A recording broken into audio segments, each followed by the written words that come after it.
দাদু বাবু কি হয়েছে? বিয়ের গাড়ি আসার সময় রাস্তায় অ্যাক্সিডেন্ট করে বড় মারা গেছে। তুই কি বলছিস? তাহলে আমাদের রিনার কি হবে? ঠাকুর মশাই এখুনের উপায় কয়েকটা আছে। এই লগ্ন থাকতে থাকতে ওকে যদি কেউ বিয়ে করে তাহলে আর লগ্ন ভ্রষ্ট হবে না। এখন কে আমার মেয়েকে বিয়ে করবে? পিছয় এখন আমি কি করব? কাঁদিস না রাহুল, তোদের যদি কোনো আপত্তি না থাকে তাহলে রিনাকে আমি বিয়ে করব। এতে আবার আপত্তি কিসের? এ তোমার চরম পাওয়া। কিন্তু একটা কথা, আমি রিনাকে বিয়ে করে এই মুহূর্তে বাড়ি নিয়ে যেতে পারবো না, কারণ আমি বাবাকে কিছুই জানাইনি। এ বিয়ে আমি মানি না। এরা কি জিনিস ও সেটা জানে? তুই জানি তুই তখন খুব ছোট, তোর মাকে আমার কাছে রেখে অন্যজনের হাত ধরে পালিয়ে গেছে শুধু টাকার জন্য। বাবা, সব মেয়েরা এক হয় না। ওই মেয়ে এই বাড়িতে কোনো জায়গা নেই। আমার স্ত্রীর যেখানে জায়গা নেই সে বাড়িতে আমিও আর থাকবো না। হ্যাঁ, ওকে যেতে দে। বুঝে আসো কত ধানে কত চা। কি গো, তোমাকে একটা শাড়ি আনতে বলেছিলাম যে করে আনবো বলো? সামান্য বেতনের কাজ করে সংসার চালিয়ে আর শেষে একটা টাকাও থাকে না। ওকে একটা শাড়ি কিনে দিতে পারবে না? হলে বিয়ে করেছিলে কেন? আমার জীবনটাকে ছাড়খাড় করার জন্য।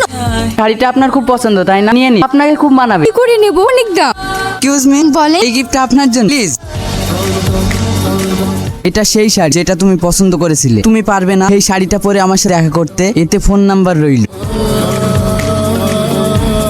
রিনা, এত রাত পর্যন্ত কোথায় ছিলে? আর ওই ছেলেটাকে? তোমার মতো 10,000 টাকা বেতন পায় কর্মচারী নয়। ও Ramen Chowdhury, steel factory manager. Rakesh Haldar. ওর বেতন শুনলে তোমার চোখ আকাশে উঠে পড়বি। মাসে 1 লাখের ওপরে।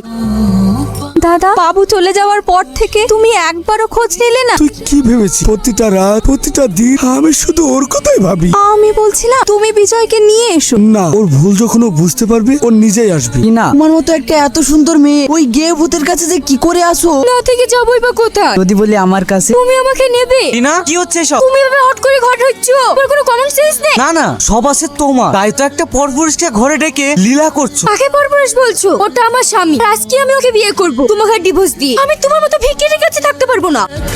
তুই ফিরে এসেছিস বাবা।